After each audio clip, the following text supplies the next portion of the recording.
Bismillahirrahmanirrahim. Assalamualaikum warahmatullahi wabarakatuh. Alhamdulillah wa syukurillah. Asyhadu an la ilaha illallah wa asyhadu anna muhammadan abduhu wa rasuluh la nabiyya ba'dah. Bersyukur kepada Allah. Allah masih berikan kita kesempatan untuk hidup. Allah masih beri kesempatan kita untuk menikmati indahnya iman di dalam diri kita. Indahnya iman di dalam diri kita dengan kesadaran kita untuk terus bersyukur kepada Allah terhadap nikmat yang telah diberikan. Tadi, nikmat hidup. Karena tidak semua dari kita Allah berikan nikmat itu. Walaupun yang diberikan nikmat hidup belum tentu juga sadar dengan apa yang telah dinikmatinya. Barusan kita dikejutkan dengan banyak peristiwa sedih, entah itu peristiwa kehilangan yang sifatnya massal maupun secara personal. Diambilnya orang-orang yang kita cintai, orang-orang yang kemudian dalam tanda kutip juga solih, ulama-ulama kita, pintu-pintu ilmu kita Allah ambil satu persatu. Satu demi satu Allah ambil supaya kita bermuhasabah. Bukan kita berpekur dengan kondisi negatif tentang kehilangan itu. Bukan sifat umat muslim ketika dicabut orang-orang yang dikasihnya, pintu-pintu ilmu melalui mereka, kemudian mengartikan kehilangan itu dengan artian-artian yang negatif. Sedih sekali. Ini artinya apa? Ketika ulama satu persatu diambil oleh Allah, berarti sebentar lagi kita akan kehilangan banyak hal. Berarti negeri ini tidak diberkahi. Berarti umat ini tidak disukai Allah dan seterusnya. Sehingga membuat kita berhenti untuk melakukan kebaikan-kebaikan. Nah, hal ini tentu tidak menjadi ciri pribadi seorang muslim yang sejati.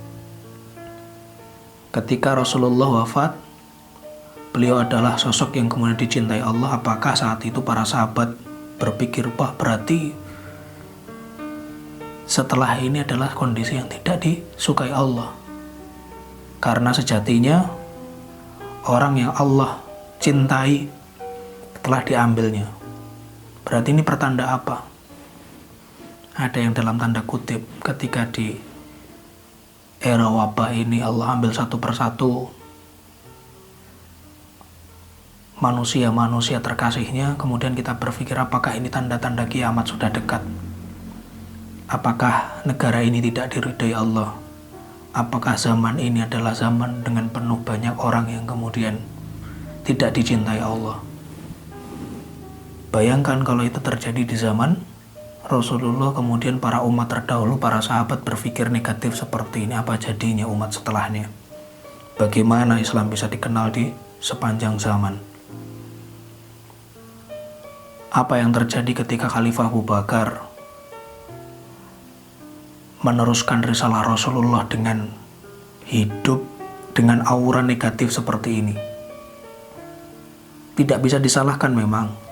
Ketika kita kehilangan orang-orang yang dikasihi Allah, ulama-ulama, habaib-habaib, hati kita sedih. Hati kita sedih bukan berarti kemudian kita terpekur dengan kesedihan itu dan tidak melakukan perbuatan-perbuatan baik setelahnya.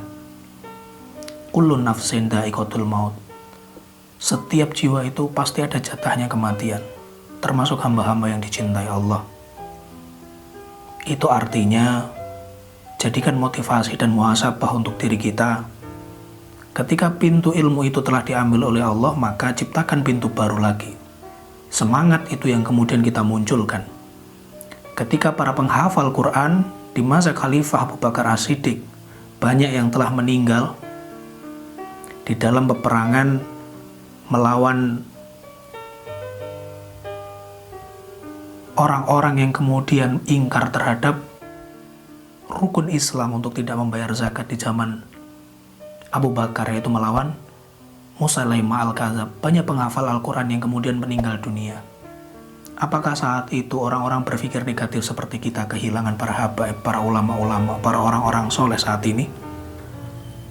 Kita sudah banyak kehilangan Al-Quran, orang-orang penghafal Al-Quran. Kita sudah banyak kehilangan orang-orang soleh. Apakah ini pertanda bahwa kepemimpinan Abu Bakar tidak diridhoi Allah? Apakah begitu jawaban orang-orang zaman dahulu? Di sini kita kemudian belajar bagaimana cara Umar bin Khattab ketika menghadapi persoalan yang sama. Umar kemudian melakukan sebuah terobosan, yaitu berusaha untuk mengumpulkan ceceran-ceceran ayat-ayat Al-Quran yang ada di dalam pelepah, yang ada di dalam kulit-kulit, yang ada di dalam batu dan kayu, kodifikasi Al-Quran yang kemudian dikumpulkan menjadi sebuah proyek yang nyata, yaitu berusaha menyusun mushaf Al-Quran. Dan ini adalah sebuah upaya konkret untuk mengimbangi kekuatan negatif yang ada di masyarakat.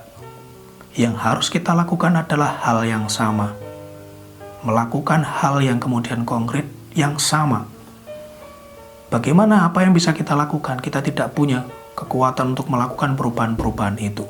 Saat ini setiap orang punya kewajiban, punya tanggung jawab yang besar terhadap perubahan. Karena manusia, karena seseorang yang hidup di zaman ini, semua adalah media. Semua adalah orang-orang yang punya potensi untuk melakukan perubahan, minimal terhadap dirinya sendiri. Yang punya bidang misalnya membuat konten-konten positif, vlog-vlog,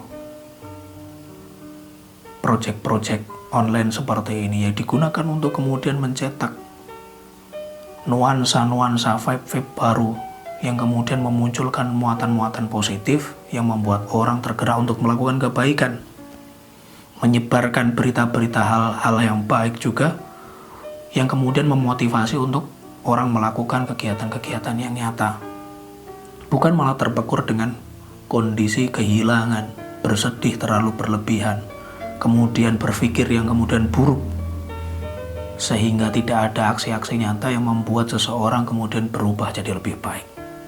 Hal ini tentu tidak disukai oleh Allah. Maka yang bisa kita lakukan adalah mari sebarkan kebaikan-kebaikan itu. Mari kita teruskan dakwah syiarnya orang-orang yang kemudian dicintai Allah untuk diambilnya.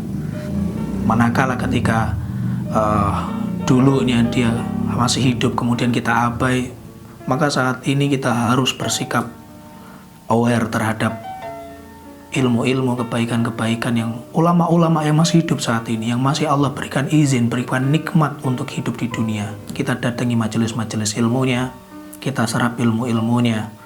Bagi yang kemudian tidak memiliki media untuk mendapatkan ilmu itu, mari kita rekam, mari kita dokumentasikan, mari kita kodifikasi ilmu-ilmu yang berserakan dimanapun itu.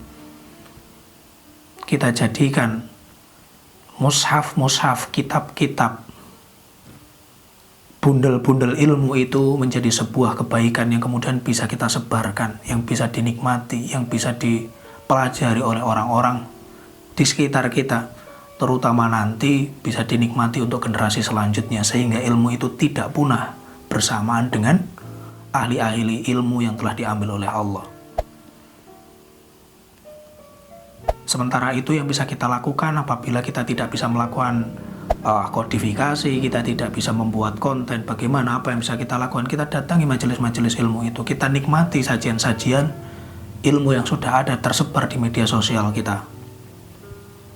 Karena memang kondisinya seperti ini, kita tidak bisa mendatangi para ulama dalam kondisi yang wabah seperti ini. Bisa jadi keburukan dan kondisi buruk mereka adalah ketidakbijaksanaan kita untuk menempatkan diri. Kita datangi mereka dengan kondisi mereka yang mungkin kondisinya fisiknya tidak sebaik kita, mungkin tertular oleh virus yang kita bawa, sehingga jadi sebab mungkin menurunnya kesehatan beliau. Maka itu mari kita berbesar hati untuk kemudian bersabar diri, tetap mendatangi majelis-majelis ilmu itu dalam konteks dengan menerapkan protokol kesehatan dengan sebijaksana mungkin. Apabila itu masih bisa dinikmati dalam bentuk via majelis ilmu daring dan seterusnya, kita nikmati itu, kita sambut itu, kita datangi itu. Semoga dengan itu semua adalah ikhtiar-ikhtiar kita untuk menuju hal-hal yang lebih positif lagi, merupakan aksi nyata sehingga kita tidak terpekur dengan kondisi buruknya. Terakhir, ketika kita sudah menyadari bahwa sebuah kehilangan itu adalah hal-hal yang kemudian harus kita upayakan untuk digantikan dengan kebaikan, dengan nuansa yang positif, dan tentu berharap yang lebih baik karena kita masih diberikan kesempatan Allah untuk menikmati nikmat hidup itu. Karena Allah sesuai dengan prasangka hambanya, ana inda dzanni abdi bi. Ketika kita berprasangka baik, mungkin maksud Allah ketika diambil ulama A, ulama B, habaib A, habaib B adalah waktunya kita untuk kemudian meneruskan estafet dakwahnya. Mungkin ini adalah tanggung jawab kita untuk meneruskan risalahnya, sehingga hal-hal kebaikan yang bisa kita lakukan tidak berhenti di mereka saja. Dicabutnya ilmu, pintu-pintu ilmu melalui mereka, maka menjadi kewajiban kita untuk membukanya lagi. Kita ciptakan pintu-pintu baru, kita ciptakan ulama-ulama baru melalui nuansa-nuansa positif yang bisa kita lakukan semampunya, mulai dari diri kita, mulai saat ini juga. Allahu a'lam bishawab. Assalamualaikum warahmatullahi wabarakatuh.